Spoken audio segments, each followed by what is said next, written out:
বাবু কি বলবি বল, আমার ওইদিকে অনেক কাজ পড়ে আছে। মা, আমি একটা মেয়েকে ভালোবাসি। হে ঠাকুর, এই দিনটার জন্য তুমি আমাকে বাঁচিয়ে রেখেছো। কি সর্বনাশ হলো আমার। হ্যাঁ গো, তোমার ছেলে প্রেম করছে। ওগো শুনছো? এ কি তুমি কেমন করছো? তুমি শান্ত হও, তুমি রেগে যেও না গো।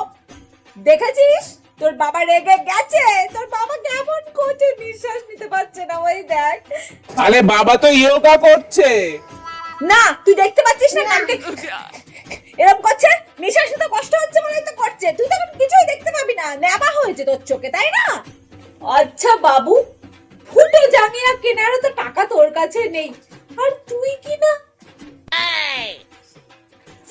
আমার ঝাল মশলা বাঁচানোর টাকা দিয়ে তোকে আমি পকেট মানি দিয়েছি।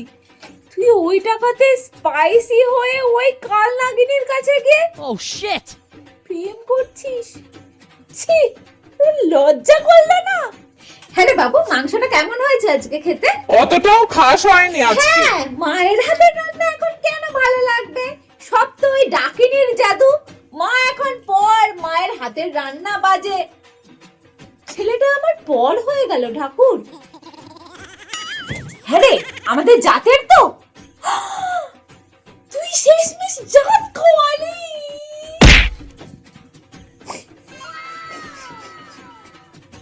তুই সিগারেট খেয়েছিস? তুই সিগারেট খেয়েছিস? ওই মেয়ের সাথে প্রেম করে তোর এত অধঃপতন! হে ভগবান, কি কুলাঙ্গারকে জন্ম দিয়েছি আমি। সিগারেট, ওগো শুনছো?